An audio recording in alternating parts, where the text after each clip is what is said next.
Hi hello welcome to Greeshma kitchen. This is Renuka. ఇవాళ మీకు tomato egg curry ఏ విధంగా చేయాలో చూపించబోతున్నానండి. ఈ కర్రీ కోసం నేను స్టవ్ ఆన్ చేసుకొని ఒక పాన్ తీసుకున్నానండి. ఇలా ఇందులోకి 2 టేబుల్ స్పూన్ల ఆయిల్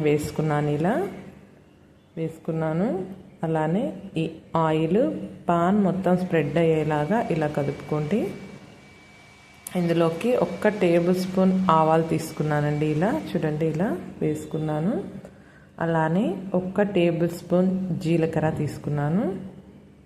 వేసుకుని వీటిని ఇలా కొద్దిసేపు ఫ్రై చేసుకున్నానండి. ఆయిల్ ఇలా ఫ్రై చేసుకున్నాను. అలానే ఒక 2 పచ్చిమిర్చిని సన్నగా పొడుగ్గా తరిగి తీసుకున్నానండి. నేను చూడండి ఇలా వేసుకున్నాను. వీటిని కూడా బాగా కలిసే విధంగా కలుపుకోవాలి. అలానే ఒక 2 కప్పుల ఆనియన్ స్లైసెస్ని వేసుకున్నాను. ఇలా చూడండి, ఇలా వేసుకుని ఈ మొత్తాన్ని ఇలా కలిపేసుకున్నానండి. చూడండి, ఇలా కలుపుకొని కొద్దిగా ఫ్రై అయ్యాక చూడండి, ఇక్కడ చూపిస్తున్న విధంగా ఇలా కలుపుకొని కొద్దిగా ఫ్రై అయ్యాక ఇందులోకి 1 టేబుల్ స్పూన్ సాల్ట్ తీసుకున్నానండి. చూడండి, ఇలా రాక్ సాల్ట్ తీసుకుని వేసుకున్నాను. ఈ ఆనియన్స్ అన్నవి తొందరగా కుక్ అవ్వాలి అంటే సాల్ట్ వేసుకోవాలి. అందుకన్నట్టు నేను కొద్దిగా సాల్ట్ వేసుకున్నాను. ఇలా మీరు రుచికి సరిపడా వేసేసుకోండి. అలానే మనం తీసుకున్న ఆనియన్స్ ఏ కప్తో తీసుకున్నామో అలా 2 కప్పుల టమోటో ముక్కలను కూడా తీసేసుకోండి. సేమ్ ఈక్వల్ క్వాంటిటీలో ఇలా తీసుకుని వేసుకున్నాక వీటిని ఇలా రెండింటిని కలిసే విధంగా కలిపేసుకోవాలండి. ఆనియన్స్ టమోటోలు వేసుకున్నాం కదా పాన్లోకి, అవి మొత్తాన్ని ఇలా కలుపుకోవాలి. చూడండి, ఇక్కడ చూపిస్తున్న విధంగా. అలానే ఇందులోకి 1/2 టేబుల్ స్పూన్ పసుపు వేసుకున్నానండి. ఇలా చూడండి, ఇలా వేసుకుని వీటిని బాగా కలుపుకున్నాను. చూడండి, మంచి ఎల్లో కలర్లోకి టర్న్ అయిపోయిందనమాట మనం వేసుకున్న ఇంగ్రీడియంట్స్ మొత్తం. చూడండి, ఇలా కలుపుకున్నాక ఇందులోకి మనం నార్మల్గా ఎప్పుడు వేసుకునే విధంగానే ఎండు కరివేపాకు పొడిని ఇలా ఎండు కరివేపాకుని క్రష్ చేసి తీసేసుకోవాలి.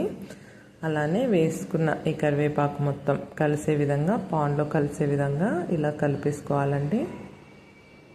కలుపుకున్నాక ఇందులోకి 1/2 టేబుల్ స్పూన్ చిల్లీ పౌడర్ అండి, రెడ్ చిల్లీ పౌడర్ వేసేసుకున్నాను. ఇలా మీరు కూడా స్పైసీనెస్ ఎక్కువ కావాలనుకుంటే ఇంకా కొద్దిగా యాడ్ చేసుకోవచ్చు. నేనైతే హాఫ్ స్పూన్ వేసుకుంటున్నానండి.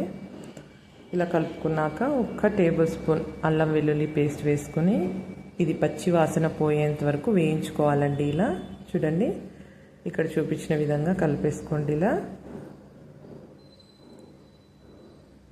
మనం ఇలా బాగా కలపడం వల్ల టమోటాలు అన్నవి బాగా స్మాష్ అయ్యి గ్రేవీ మంచిగా వస్తుందండి. టమోటాలు బాగా ఉడకడం వల్ల.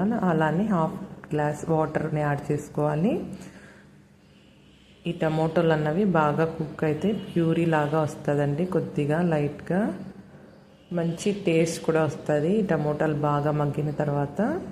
చూడండి, ఇలా అంతలోపు 6 ఎగ్స్ని బాయిల్ చేసుకొని స్లైసెస్గా కట్ చేసి పెట్టుకోవాలి. చూడండి, ఇక్కడ చూపిస్తున్న విధంగా కట్ చేసి పెట్టుకున్నటువంటి ఎగ్ స్లైసెస్ ఉన్నాయి కదా, చూడండి ఇలా వీటిని మనం తయారు చేసుకున్నటువంటి పాన్లో మనం రెడీ చేసి పెట్టుకున్నటువంటి గ్రేవీలోకి కలిపేసుకోవాలండి. ఇలా చూడండి, ఇలా స్లైసెస్ లాగా కట్ చేసి వేసుకుంటే ఉప్పు కారం నెక్స్ట్ దానిలో ఉన్న మసాలాలన్నీ ఎక్కువ నీట్గా పడతాయండి. అందుకన్నట్టు నేను ఇలా కట్ చేసి తీసుకుంటాను ఎప్పుడు.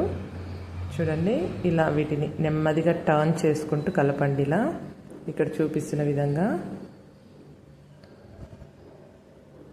అలానే ఫ్లేమ్ని అడ్జస్ట్ చేసుకొని కొద్దిగా మీడియం ఫ్లేమ్లోకి అలా పెట్టేసుకొని 1 table spoon garam masala powder చూడండి ఇలా వేసేసుకున్నాను నేను. ఇలా వేసుకుని ఇది కూడా కలిసేలాగా మనం వేసుకున్న గరం మసాలా పౌడర్ ఉంది కదా, అది మొత్తం ఎగ్ స్లైసెస్కి కలిసే విధంగా ఇలా కలిపేసుకోవాలి. చూడండి, ఇక్కడ చూపిస్తున్న విధంగా ఇలా నెమ్మదిగా టర్న్ చేసుకుంటూ మొత్తం మనం వేసిన ఎగ్ స్లైసెస్కి టమోటో ఆనియన్స్కి మొత్తం కలిసే విధంగా ఇలా కలిపేసుకోవాలి. ఇక్కడ చూపిస్తున్న విధంగా ఫ్లేమ్ మీడియంలో పెట్టుకోండి. చూడండి ఇలా వేసుకున్నాం కదా.